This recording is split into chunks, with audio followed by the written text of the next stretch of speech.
selamat datang kembali di 100% Sehat bersama dengan Dokter Andira Utami. Sehat luar dalam di 100% sehat. Yeay. Gimana keadaannya hari ini semuanya? Semoga sehat, bahagia, terus puasanya lancar, terus nggak galau, terus happy, terus produktif, terus apa lagi ya? Terus semoga bentar lagi THR turun. Katanya tanggal 18 ya? 18 gak sih? Sekarang tanggal berapa ya? Tanggal 11. Gak tahu deh, pokoknya katanya tanggal segitu. Gak berasa loh bentar lagi lebaran ya. Lebaran tuh tanggal 21 ya, gengs. Ya ampun, semoga ya semua puasanya gak ada yang bolong dan lancar-lancar semuanya. Nah, gak berasa juga aku nih ternyata udah sampai di episode kelima loh, saking serunya ngobrol-ngobrol sama Sobat Langit Musik. Terus hari ini aku topiknya sedikit em, berhubungan sama yang lagi beritanya sekarang. Sebenarnya bukan in dan tren karena dia adalah suatu berita yang baik ya, malah ini karena berita yang agak kurang mengenakan. Jadi, hari ini aku bakal ngebahas tentang diffuse axonal injury. Apa sih itu, Dok? Kok kayaknya susah banget sih? Apa sih sebutannya? Oke, kalau emang ribet nyebut diffuse axonal injury, bilang aja DAI. Oke. Jadi kenapa hari ini aku mau bahas DAI? Karena aku mau mengangkat sedikit perspektif medis dari apa yang terjadi pada salah satu korban penganiayaan ya, si David Ozora itu. Nah, jadi aku mau ngangkat kacamata medisnya. Apa sih yang terjadi sama David, kok bisa sampai koma? Kenapa dia jadi nggak sadarkan diri gitu kan? Dan emang kenapa sih kalau misalkan ditendang di area kepala, hati-hati, itu dia sebabnya. Disarankan pakai helm, disarankan pakai sabuk pengaman, apapun. Yaitu karena kita paling dari dunia kedokteran tuh ya, salah satu cedera yang paling kita hindarkan yaitu kalau misalkan adanya benturan ke kepala. Karena apa? Semua mesin-mesin dalam tanda kutip yang mengatur pernafasan, detak jantung, pergerakan tubuh, mikir, kognitif, kepintaran tuh semuanya diatur sama otak kita, say, ya kan? Jadi harus dijaga. Makanya sebenarnya salah satu tulang terkuat di tubuh kita tuh adalah tengkorak. Jadi kalau misalkan kita ngebopong orang, sebenarnya yang paling berat itu adalah ngangkat kepalanya. Rasanya kayak buletan kecil doang gitu, ternyata salah satu beban terberat dan tulang terkuat itu di kepala, di tengkorak kita. Karena apa? Tengkorak kita itu berguna untuk melindungi sebuah organ penting yang benar-benar krusial untuk kehidupan kita sehari-hari, yaitu otak. Oke?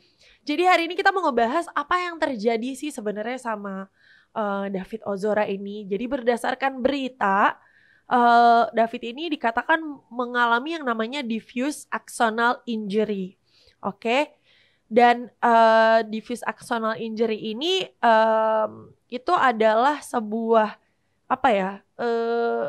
penyakit yang dialami karena terjadi benturan di area kepala. Jadi per definisi diffuse axonal injury disebabkan oleh benturan objek atau permukaan keras pada kepala kita, dan benturan tersebut bisa terjadi karena beberapa hal, gengs.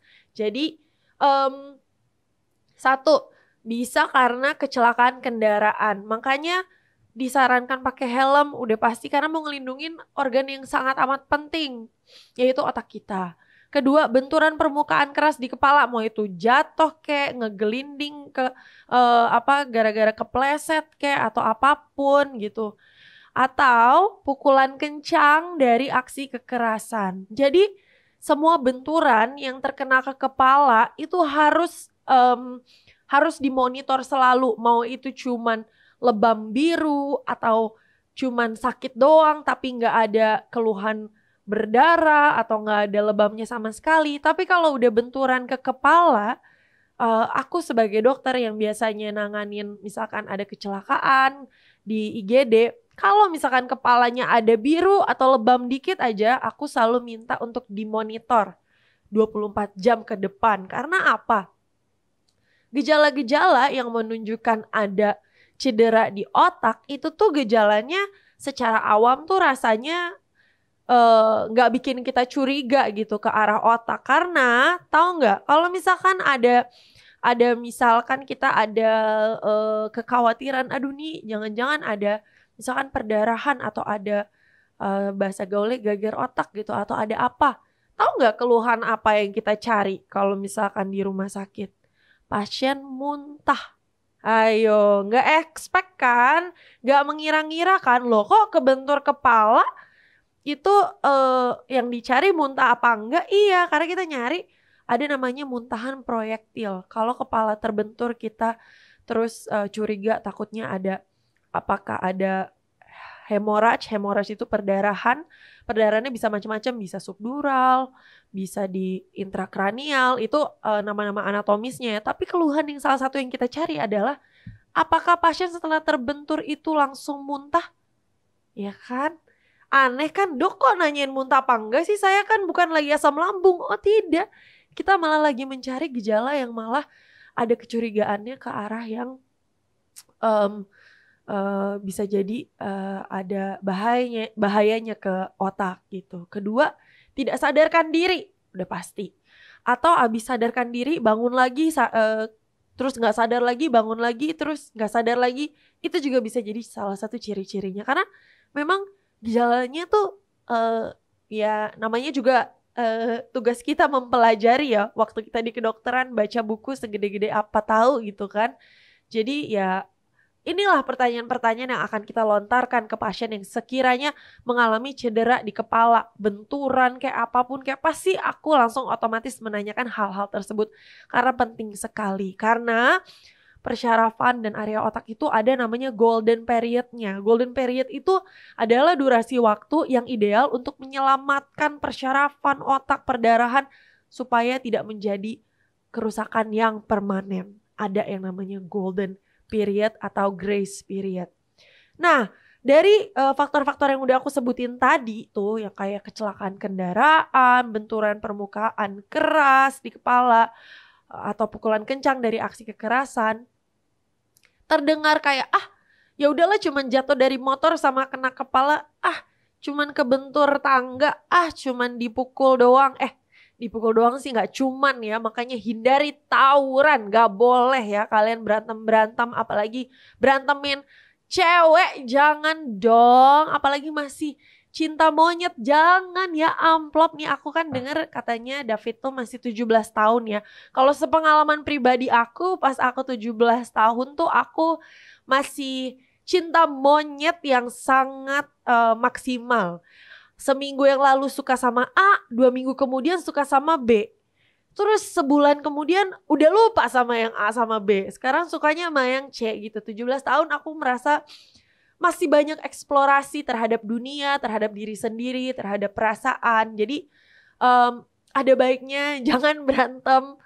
Apalagi demi percintaan yang aku rasa mungkin kalau anak umur 17 tahun ngedenger orang yang udah kayak udah 25, 28 ngomongin percintaan, ya gak usah sok tua deh lo gitu. Mungkin gue kalau lagi ngasoin orang mungkin digituin kali. Tapi faktanya memang secara general di umur-umur segitu emang karena kita secara emosional masih membentuk, belum terbentuk secara solid, ada baiknya mendengarkan yang sudah melalui percintaan lebih dulu gitu ya kan. Supaya apa? Menghindarkan kita dari berantem-berantem yang merugikan, apalagi merugikan kesehatan. Jadi ini pelajaran buat semua orang sih, gak cuma yang 17 tahun doang.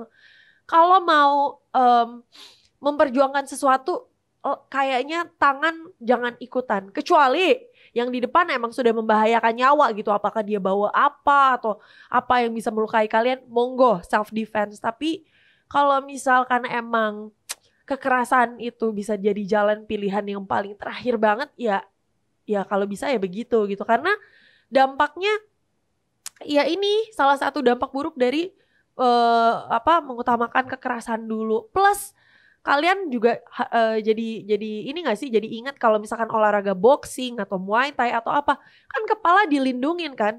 Terus dianggap dapat satu jab atau satu pukulan tuh kalau misalkan kena bagian mana gitu. Tapi kan kalau nggak salah tuh kepala atau leher atau apa tuh kayak apa nggak dihitung atau apa gitu, atau lupa deh. Tapi ada peraturan-peraturan yang memang even di dunia olahraga pun di area kepala tuh ada perlindungannya dan segala macam gitu. Jadi emang area kepala ke atas tuh bener-bener penting banget sobat langit musik. Jadi ada baiknya selalu dilindungi, mau itu lagi naik motor kek, mau itu lagi turun tangga kek, mau itu lagi naik mobil atau apapun, area kepala tuh penting banget.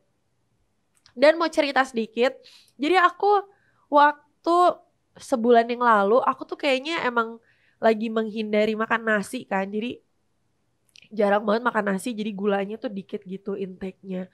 Terus ada satu masa aku geliangan gitu, pusing, kayak tiba-tiba blackout, terus kepalaku kebentur mobil. Bukan ditabrak mobil ya, jadi mobilnya itu lagi parkir, terus aku kepalanya ke pentok mobil, dak. Terus habis kepentok mobil, kepentok aspal, jadi combo 2 kali. Yang terjadi abis itu aku agak nggak inget apa-apa, kayak barang 5 menit. Terus aku panik banget karena aku bisa denger suara di sekitar aku tapi aku gak bisa lihat apa-apa kan. Aduh, itu paniknya setengah mati, dan semua orang yang ada di sekeliling aku juga panik banget karena kayak langsung ngecek di kepalanya apa keluar darah atau apa. Aku langsung sebagai dokter di tengah kejadian itu aku sambil blackout, sambil gak bisa ngeliat apa-apa, sambil mendiagnosis diri sendiri. Kayak biasanya kalau habis kebentur kepala aku selalu menanyakan diri, tapi aku gak pernah kebentur kepala yang terlalu sering ya. Intinya karena aku tahu cara diagnosis, jadi aku mempertanyakan diri sendiri kayak, Andira inget kan ini ada di mana? Andira inget kan ini hari apa? Inget kan ini jam berapa? Inget kan namanya siapa gitu. Jadi pas lagi kejadian aku lagi blackout, aku sambil bertanya ke dalam diri sendiri gitu kayak, Andira inget nama lo kan? Andira inget kan rumah lo di mana gitu. Jadi ada pertanyaan-pertanyaan yang dihubungkan dengan ingatan dan segala macam. Dan untungnya alhamdulillahnya ya kan, aku ingat. Terus 5 menit kemudian aku melek, cuman rasanya tuh dingin aja gitu, dan kayaknya suspek aku adalah agak kekurangan gula sebenarnya hari itu. Energi yang dimakan sama energi yang dikeluarkan nggak setimpal gitu. Jadi bensinnya terlalu sedikit untuk aktivitas aku hari itu. Jadi aku blackout, dan aku juga punya kecenderungan darah rendah. Jadi nggak heran aku jadi pengsan gitu. Nah, si DAI ini, si diffuse axonal injury ini, gejalanya beda-beda, gengs. Jadi setiap orang itu punya gejala beda-beda tergantung lokasinya. Kan otak itu ada kanan kiri, terus di dalam otaknya itu tuh juga ada beberapa struktur anatomi lain gitu. Ada namanya corpus callosum. Mohon maaf ya kita pakai bahasa Latin karena emang namanya itu. Terus ada batang otak, terus ada hipotalamus, ada amigdala, macam-macam. Dan itu semua fungsinya sangat krusial untuk kehidupan. Oke? Nah, tergantung dari lokasi serta luasnya area cedera di dalam otak. Jadi semakin parah dan semakin meluas, ya semakin kurang oke gitu prognosisnya. Salah satunya yang kayak aku bilang tadi, gejalanya adalah setelah terbentur ya, jangan kalian mendiagnosis diri kalian gak ada apa-apa gitu. Gak ada kebentur, gak ada jatuh, terus aku bilang salah satu gejalanya tidak sadarkan diri, terus kalian langsung jadi takut, aduh jangan-jangan aku diffuse axonal injury. Tidak dong, makanya kan tadi aku ngasih tahu ada beberapa faktornya. Nah kalau emang terjadi beberapa faktor dalam beberapa waktu ini ke diri kalian, baru kalian khawatir. Kalau nggak ada apa-apa, kalian nggak kebentur, nggak kenapa-napa, jangan overthinking, oke? Jadi tadi aku ingetin lagi beberapa faktornya adalah benturan ke kepala, baik itu dari kecelakaan, benturan permukaan yang keras ke kepala, atau pukulan kencang dari kekerasan. Itu salah satu faktor yang bisa mengakibatkan diffuse axonal injury atau DAI. Nah, tadi yang aku bilang gejalanya kan beda-beda tergantung dia tuh cedera di mana, luasnya seberapa. Nah, salah satu gejalanya adalah tidak sadarkan diri seperti yang aku bilang tadi di awal. Itu bisa jadi salah satu gejala cedera pada otaknya. Terus aku kan mengalami blackout tuh kemarin kan setelah kebentur kepalanya ke bumper mobil terus kebentur lagi ke aspal. Yang terjadi di aku kan pandangan aku gelap. Nah, ini kenapa aku sebagai dokter juga khawatir, bayangin deh. Di tengah mengalami kecelakaan itu, aku mendiagnosis diri sendiri karena aku tahu di sekitar aku nggak ada yang tahu gitu. Jadi salah satu gejalanya adalah penurunan fungsi penglihatan dan pendengaran. Itu kalau kebentur kepalanya. Dan yang terjadi pada aku waktu itu adalah aku cuma bisa denger suara nying gitu. Sama aku nggak bisa lihat apa-apa, hitam, bener-bener hitam. Dan memang sih gejala blackout itu apalagi abis kebentur kepala, sebagai seorang dokter banyak banget cabang-cabang diagnosa yang jadi dikhawatirkan gitu. Tapi mengingat aku emang lagi makannya dikit, aku berharap banget itu karena makananku yang kurang gitu. Dan ternyata alhamdulillahnya memang iya gitu. Terus. Gejala berikutnya, amnesia. Tidak ingat apa-apa. Nah, itu terjadi tuh di aku tuh. Aduh, gue jadi khawatir, gue kayak harus CT scan deh nih. Tapi setelah 24 jam monitor gak ada apa-apa sih untungnya ya. Jadi pertama tak sadarkan diri, penurunan fungsi penglihatan dan pendengaran. Ketiga, amnesia atau tidak ingat apa-apa dalam periode waktu tertentu. Nah, aku pas abis jatuh, aku tidak ingat aku tuh proses jatuh sampai aku didudukin tuh gimana. Tiba-tiba aku udah duduk aja. Gak inget siapa yang bopong, gak lihat bahkan, tapi aku tahu badanku tuh merasa lagi di bopong-bopong, lagi diapain gitu, tapi gak inget siapa yang bopong, gak tahu, suaranya aja gak kedengeran, boro-boro mau ngeliat orang gambarnya hitam di mataku gitu. Jadi membaca ini gue jadi khawatir. Terus yang ketiga, kebingungan gue banget waktu itu. Kebingungan kayak ini kenapa sih gitu. Ini ada apa sih? Padahal abis jatuh, padahal abis kebentur kepalanya, padahal abis ketonjok, padahal abis kecelakaan segala macam. Jadi gak sadarin diri, penurunan fungsi penglihatan, penurunan fungsi pendengaran, gak inget apa-apa, terus kebingungan. Nah, yang berikutnya, alhamdulillahnya tidak ada kelumpuhan. Lumpuh juga menjadi salah satu ciri dari gejala cedera yang ada di dalam otak. Lalu kehilangan keseimbangan. Jadi pas jalan tuh kayak Jackie Chan lagi mau silat gitu. Ngik belok kanan kiri gitu. Kehilangan keseimbangan, terus yang terakhir migrain atau sakit kepala berangsur-angsur gitu. Jadi keluhan-keluhannya terdengar kayak biasa aja kan. Lah emang kenapa dok kalau habis kebentur terus kebingungan? Lah emang kenapa dok kalau habis kebentur terus kayak pingsan? Lah emang kenapa dok habis kebentur kepalanya terus matanya jadi kayak gelap dulu gitu? Gila banget, itu adalah hal-hal yang harus patut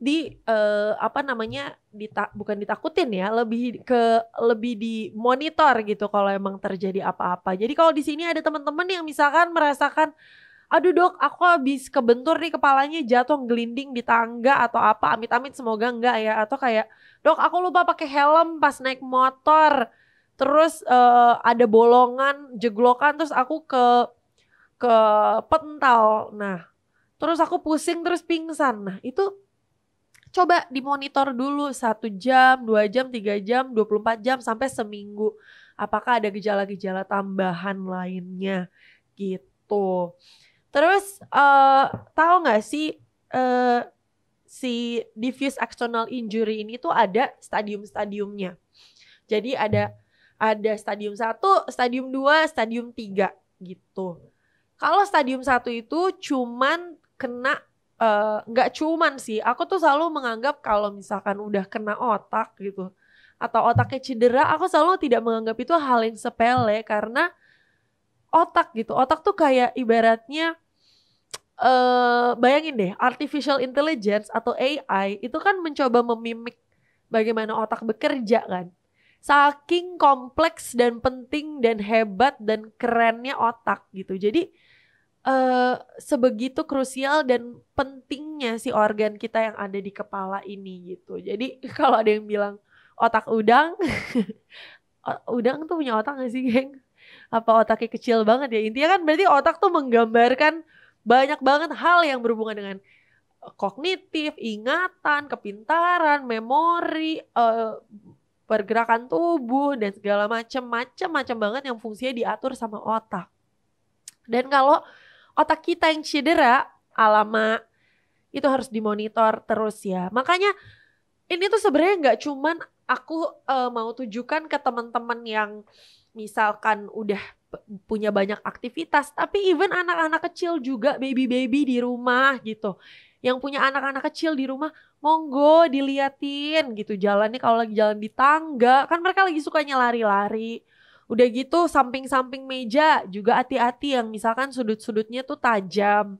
Itu harus dikasih yang kayak baby protector gitu loh, yang bikin ujung-ujungnya tuh jadi apa namanya? Jadi ada busanya atau jadi nggak lancip gitu. Jadi sebegitu pentingnya perlindungan mulai dari usia dini sampai kita tua pun, sampai jadi lansia, lanjut usia. Salah satu yang ditakutkan kan sebenarnya jatuh. Kalau di lanjut usia takut jatuh, kita juga takut cedera yang usianya aktif. Anak-anak kecil juga takut jatuh dan terkena kepala. Itulah sebabnya, karena otak tuh fungsinya gila banget gitu. Otak tuh ibaratnya mengatur even aku bicara sekarang, ngatur apa namanya pernafasan, ngatur detak jantung. Kalau ada bagian otak yang amit-amit mati atau tidak berfungsi, nafas saja nggak bisa. Jantungnya detak nggak bisa karena nggak ada yang ngasih kita sinyal, nggak ada yang ngasih badan kita tuh sinyal, detakin jantung segini ya, nafas segini ya, ini rasa laparnya gini ya, ini rasa kenyangnya gini ya, ini produksi hormon ini ya. Itu semua yang ngatur siapa? Otak, bro, gitu ya kan. Jadi tolong banget, semoga teman-teman di sini nggak ada yang suka tonjok-tonjokan dan memperebutkan pacar. Jangan, karena pacar kalian nggak mungkin mentransplantasi otak mereka, iya kan? Even itu untuk keluarga sendiri aja itu adalah hal yang kayak wow gitu, karena aku even nggak tahu deh otak tuh ada nggak sih adegan transplantasi. Ntar deh aku riset dulu ya, apakah bisa transplantasi otak gitu. Kalau ginjal sih masih bisa ya, tapi otak cuy, ini aku jadi pengen ngeriset nih abis ini. By the way, ada 3 stadium diffuse axonal injury yang perlu Sobat Langit Musik ketahui. Yang pertama stadium 1, kondisi ini terbatas hanya kena pada akson otak. Akson otak tuh apa sih? Jadi otak itu dipenuhi dengan persyarafan, oke? Anggap tanganku ini, tangan kita tuh lengan kita itu syaraf, jari-jari kita itu akson, kayak bercabang gitu. Nah, kalau cedera stadium 1 berarti aksonnya, cabang-cabang yang memberikan sinyalnya yang rusak atau terkena. Terus kalau stadium 2, kondisi cedera telah melupas lagi. Melupas, emangnya mangga dikelupas? Kulit deng. Nah, kondisi stadium kedua itu cedera telah meluas hingga corpus callosum. Apa sih dok corpus callosum tuh? Tahu kan gambaran otak? Kalau pernah ngelihat otak apa ya? Otak tuh mirip banget sebenarnya strukturnya sama otak yang kita makan di rumah makan Padang. Mirip banget kayak gitu. Nah, di dalam buletan itu di otak kita ada yang namanya, di tengah-tengahnya tuh namanya corpus callosum. Dia itu fungsinya menghubungkan komunikasi antara otak kanan dan kiri. Kayak otak kanan kan seni, kiri logika gitu kan. Jadi menghubungkan kreativitas tuh sebelah kanan. Yang kiri logika, matematis dan segala macam. Even untuk berbahasa, menulis dan segala macam itu adalah komunikasi dari dua belah otak kanan kiri. Dan kalau misalkan corpus callosumnya yang kena, kemampuan otak kita untuk mengkomunikasikan hal-hal dan menghasilkan hal-hal yang bisa kita jadikan aktivitas kita sehari-hari terganggu, termasuk bicara, nulis, bikin skrip ya kan, menginstruksikan orang, memberikan perintah pekerjaan, mengkorelasikan A dan B gitu. Itu semua komunikasi antar persyarafan dan komunikasi otak kanan kiri gitu. Jadi kalau udah kena di stadium 2, ya prognosa atau kecenderungannya ya memang kurang baik. Semakin tidak baik lagi kalau dia sampai stadium 3. Kondisi di stadium 3 itu cedera yang mencapai batang otak. Batang otak tuh di mana sih? Jadi kepala kita di punuk leher di belakang situ, di dalam di area-area ya di leher situ, di bawah otak itu tuh ada yang namanya batang otak. Itu adalah bagian yang sangat penting banget karena fungsinya itu adalah untuk mengatur pernafasan dan juga detak jantung.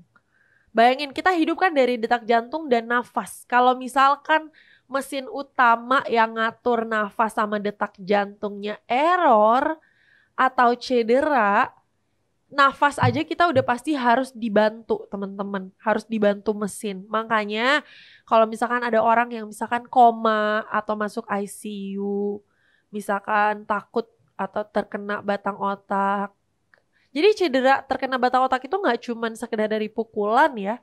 Tapi kalau misalkan kayak misalkan terkena serangan misalkan stroke gitu. Terus otak kita tidak mendapatkan suplai darah dan oksigen yang baik, ya batang otaknya bisa mati. Dan kita jadi bisa terpengaruh tuh pernafasan dan detak jantungnya. Makanya pakai mesin. Biasanya kan kalau lihat di film-film gitu ya, kalau orang lagi dirawat di ICU atau ICU itu pakai mesin. Atau ada yang misalkan mengalami, misalkan ada tuh yang misalkan sobat Langit Musik pernah denger, Bu, Pak, ini kehidupannya cuma disokong sama mesin. Kalau misalkan mesinnya dicopot, ini udah nggak bisa bernafas lagi. Ada juga tuh biasanya kalau misalkan di rumah sakit kita mau memberitahukan kondisi pasiennya, kalau misalkan hidup karena mesin, biasanya kita limpahkan lagi ke keluarga mau dicopot alatnya atau ya udah nggak apa-apa gitu. Karena biasanya ini kondisinya vegetatif. Vegetatif itu diambil dari kata vegetable. Vegetable itu adalah sayur. Jadi memang ada yang namanya kondisi vegetatif. Hidup tapi tidak bisa bergerak. Layaknya tumbuhan atau sayuran. Kondisi vegetatif ini yang sering terjadi kalau orang koma gitu. Kayak dia hidup, dia ada detak jantungnya, ada nafasnya, tapi vegetatif, tidak bisa melakukan apa-apa, diam, butuh pasti sokongan dari pihak yang lainnya. Itu kondisi vegetatif gitu. Nah, komplikasi pada diffuse axonal injury. Jadi salah satu komplikasi yang paling menyeramkan adalah kerusakan otak secara permanen. Aku tuh dari kemarin selalu mencoba memposisikan diriku di keluarga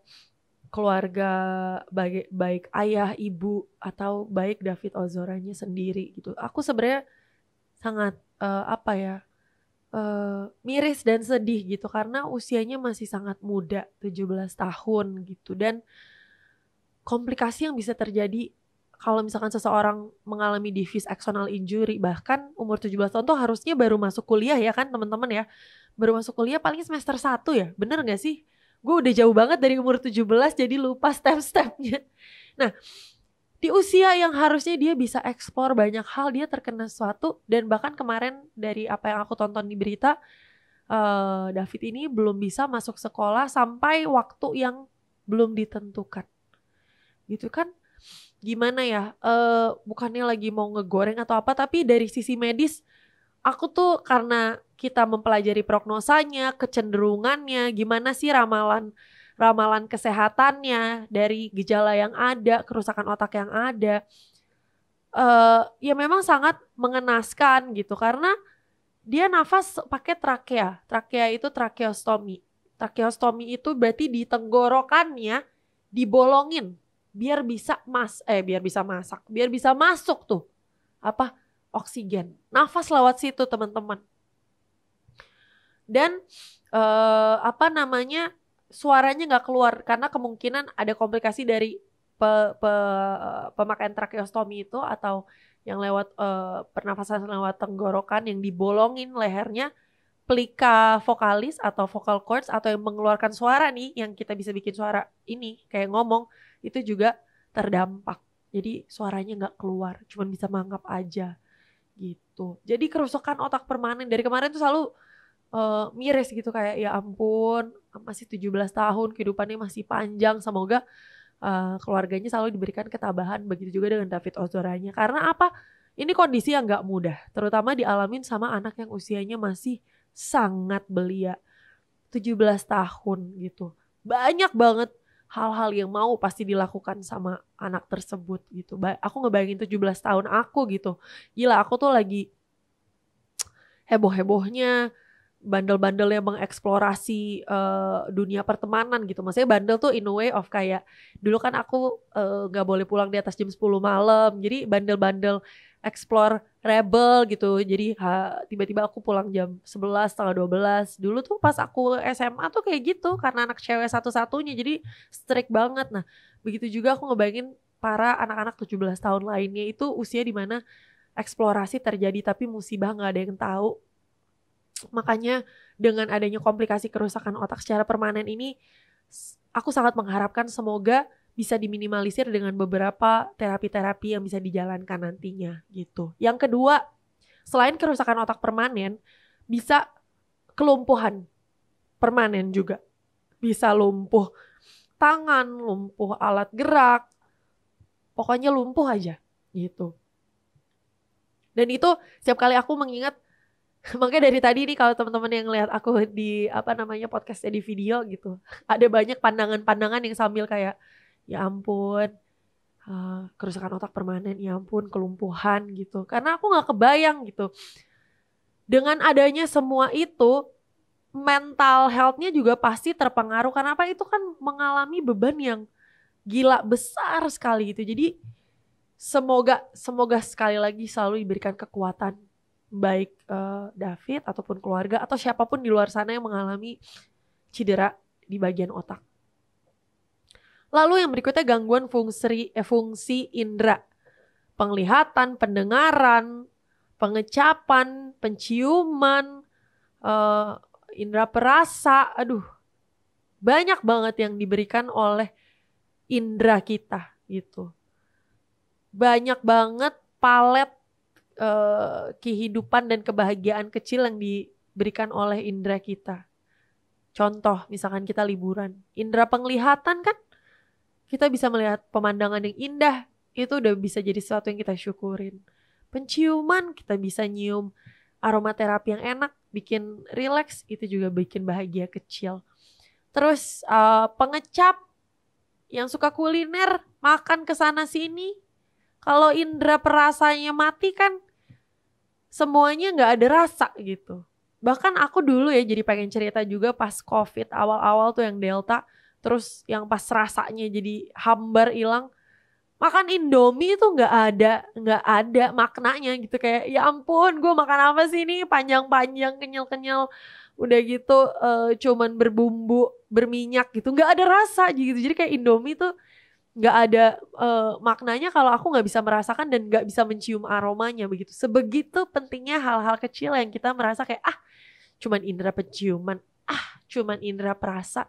Gak cuman, karena itulah yang ngebentuk 360 derajat kebahagiaan di kehidupan kita. Dan pada diffuse axonal injury ini bisa mengalami gangguan indera gitu.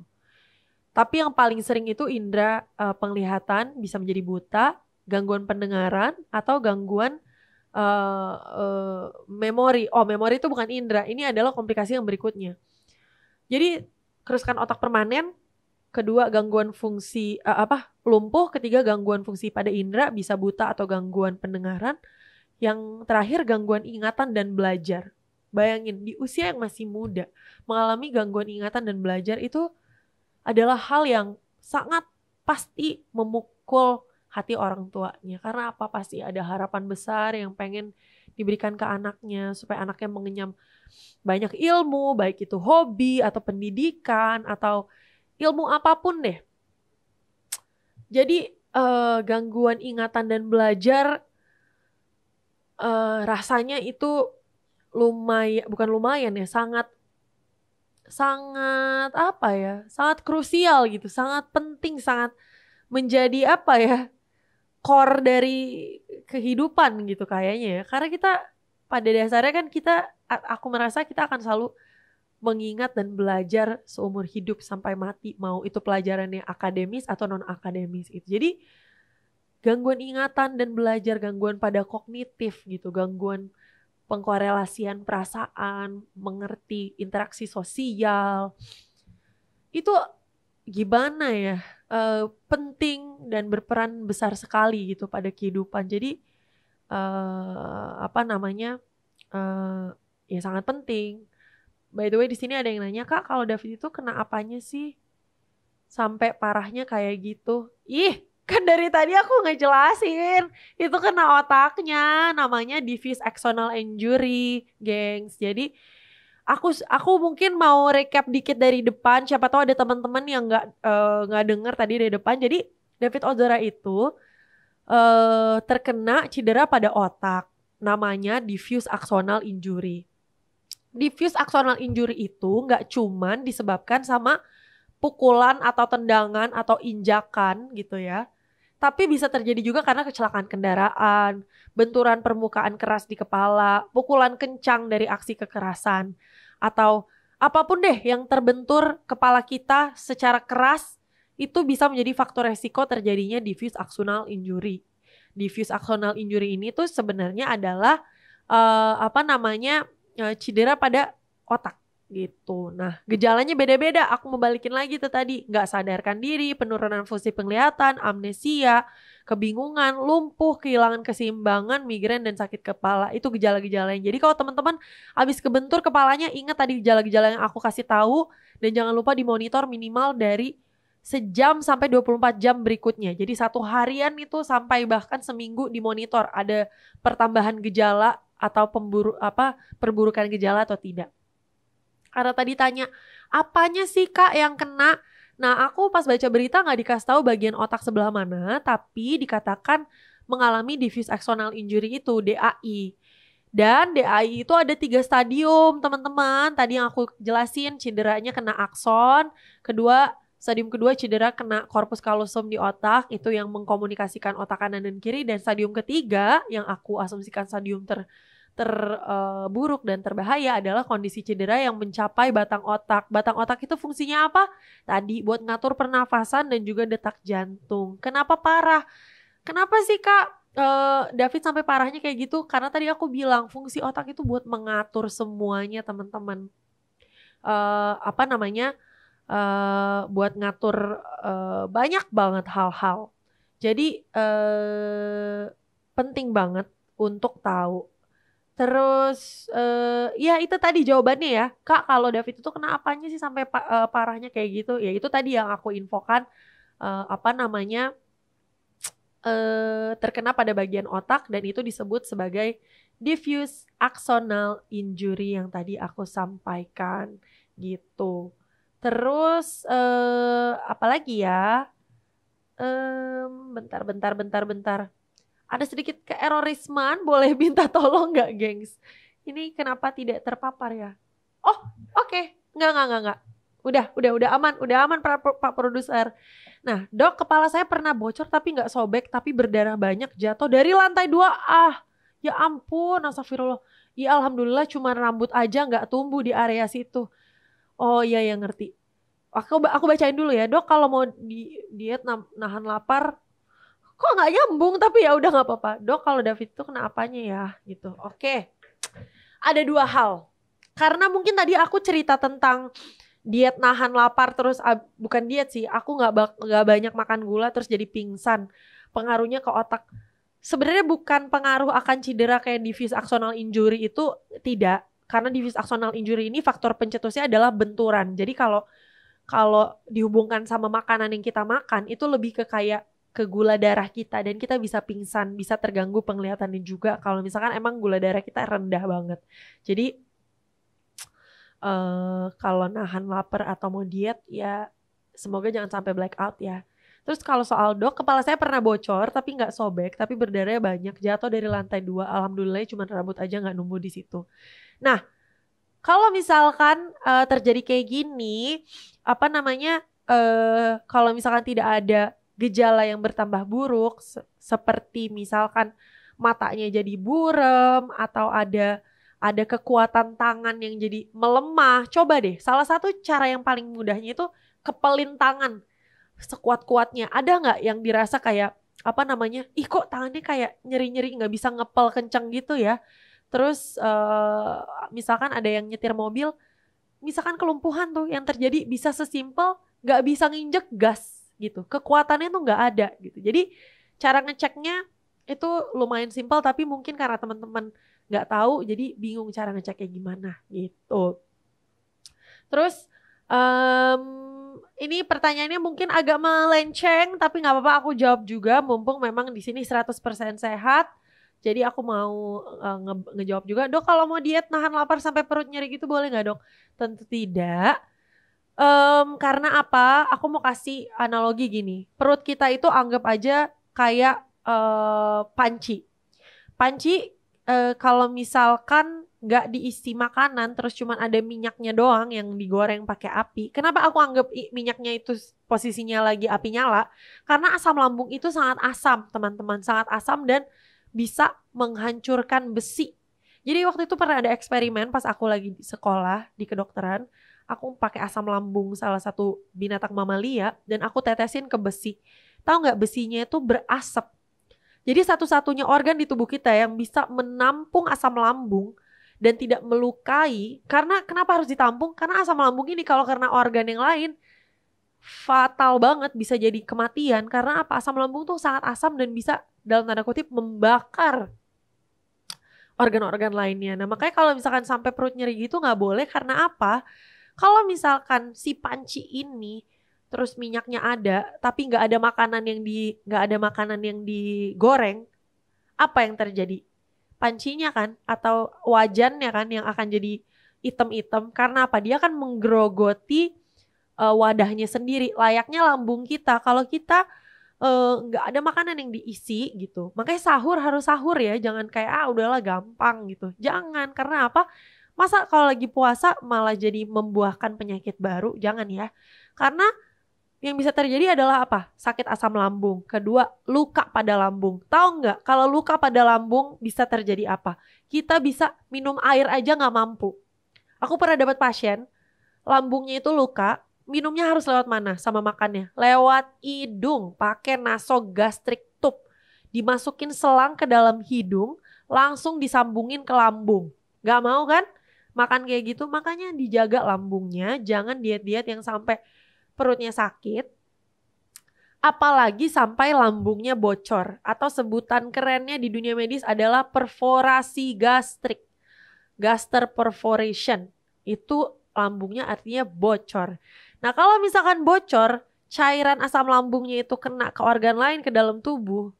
Itu kalau di rumah sakit kita namanya okasito. Apa tuh okasito? Kita buka tuh perutnya, kita cari kebocorannya di mana, kita benahin. Karena apa?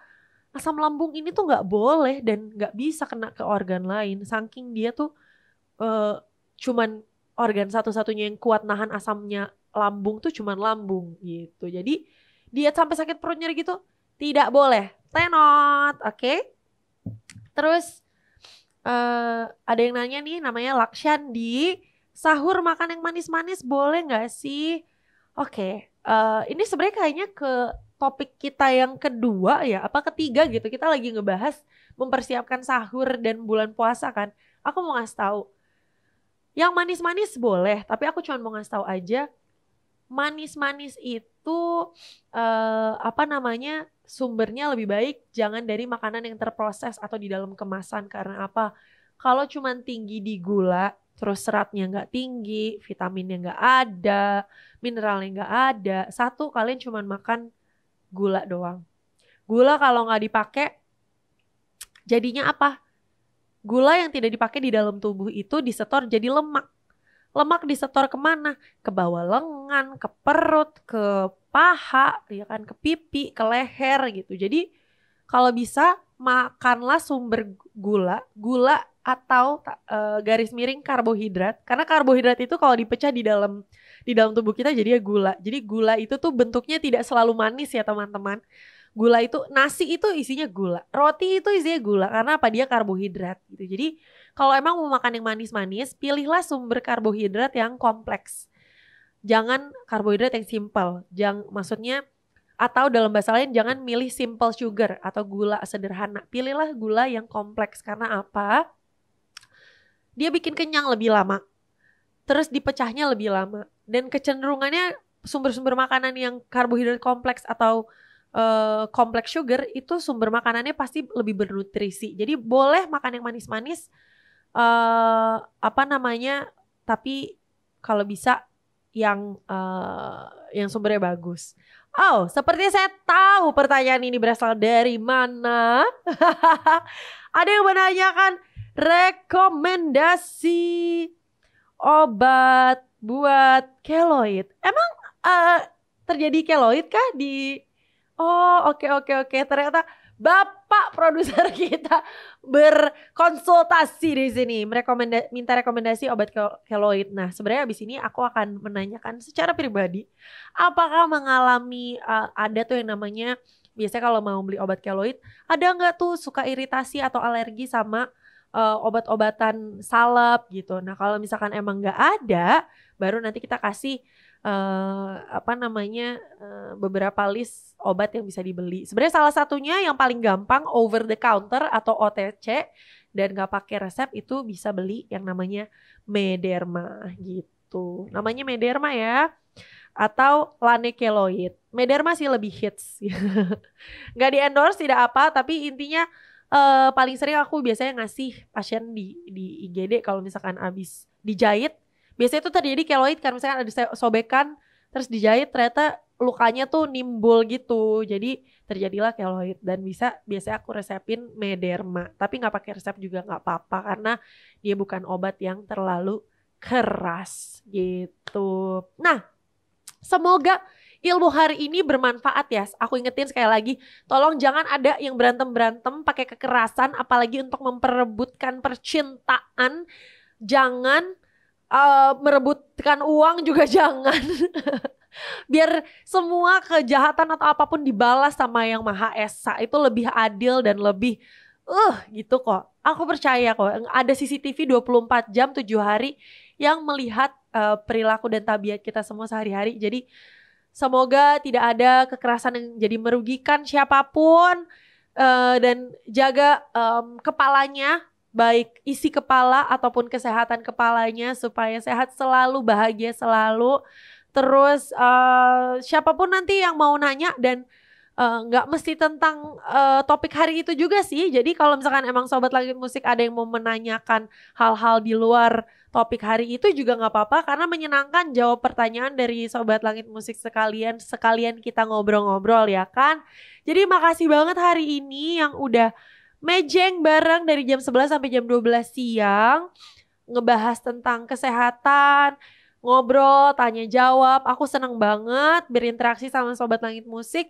Dan kalau misalkan sekali lagi dan selalu aku ingatkan, kalau misalkan emang ada masukan atau misalkan ada rekomendasi, dok minggu depan topiknya ini, dok aku mau nanya dokter tapi sambil telepon, boleh banget. Atau apapun, atau mau nanya dok gimana caranya ngasih dokter gift sih, karena aku mau ngasih dokter bunga, lebih boleh lagi. Mau ngasih dokter surat cinta, makin boleh lagi. Surat cinta dalam bentuk gift ya. Jadi silakan tanyakan, mau yang berhubungan kesehatan atau berhubungan dengan podcastnya, silakan. Aku dengan senang hati akan menjawab. Nanti kalau emang aku nggak tahu jawabannya, aku tinggal tanya Pak produser yang ada di ruangan sebelah gitu. Jadi intinya kita akan selalu pengen ngajak Sobat Langit Musik senang-senang semuanya. Dan jangan lupa kita ketemu lagi minggu depan setiap hari Selasa jam 11 sampai jam 12 bersama Dr. Andira Utami di 100% Sehat. Sekali lagi aku mau nyanyiin Sehat luar dalam di 100% Sehat. Sampai ketemu minggu depan. Semoga semuanya puasanya lancar, sehat selalu, bahagia selalu. Jaga hati, jaga pikiran. And see you next week. Bye-bye.